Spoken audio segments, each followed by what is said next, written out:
Good morning, everyone, and welcome to Think Future. My name's Chris Kalaboukis, and once again, we're coming at you live from deep in the heart of Silicon Valley, California. We're talking AI, innovation.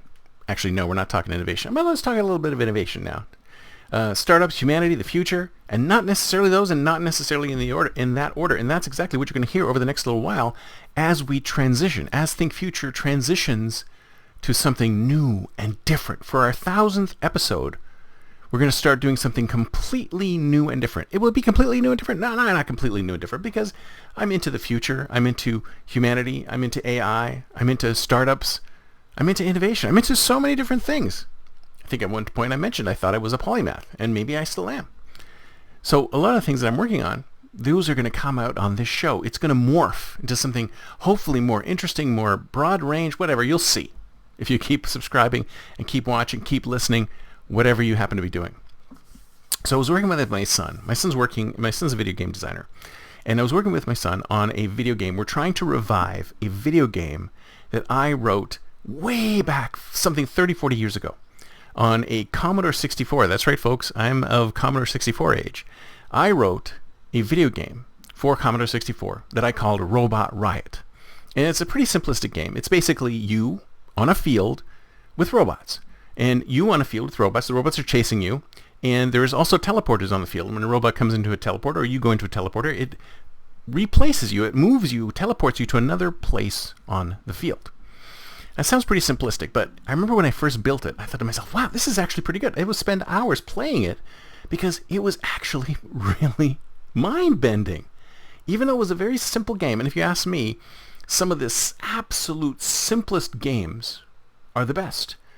Because even in their simplicity, they're incredibly easy to understand and pick up, but they still have a lot of challenge. They have a lot of nuance. They have a lot of ways in which you can play them to make them different. And we have weekly meetings on this revived version of Robot Riot. And just the other day, we were having a meeting and we're doing a demo of the game, and we noticed that one of the robots was acting really strange. It was acting really weird, and it was something to do with the inertia, because the tool that he's using is Godot, and it's a 2D and 3D game management platform, kind of like Unity. And the way it works is that each of the objects actually have physics to them. So if you give an object a certain weight, then it will act in a normal physical fashion, like it would in the real world.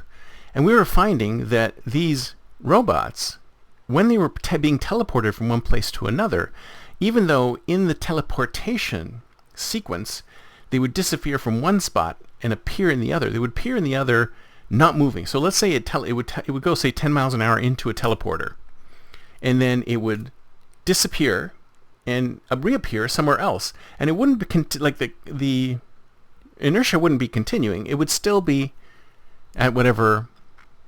It would be stopped, because that's basically what the teleporter does. The teleporter stops it and places it somewhere else on the field. And then as it tries to recalibrate to try and find the player, it eventually turns around enough and recalibrates on the player, and then it starts heading towards the player again. And what had happened was that we noticed that as soon as it recalibrated to head on the player again, it got this burst of speed. And at first it was like, oh my God, it's got a burst of speed. It could attack you much quicker and kill you much faster with this burst of speed. And we couldn't figure out why this burst of speed was coming out. And then we realized finally, in the end, that it was the original inertia of the object that was being arrested by the teleporter, but then restarted again when the robot was back to moving again. So it had that little burst of inertia that it was still going through at the very beginning as it was getting closer to you. And we thought, oh, this is a terrible glitch. But then playing it a little bit,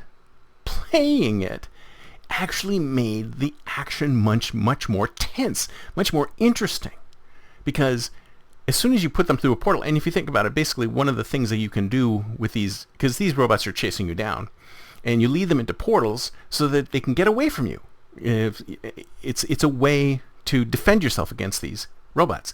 But then, of course, as they come out, they're coming at you even faster, but then they slow down again because they're coming back to their initial, not their initial inertia, but their normal speed. So the initial inertia, coupled with their normal speed, gave them bursts of speed as they came out of looking for you. And it became a fantastic new game mechanic, which made the game a lot more interesting and a lot more nail-biting than if it wasn't there. So this was a glitch. It was an unintended glitch which came out of the development of the game, but it ended up creating a feature which made the game much more interesting and much more exciting.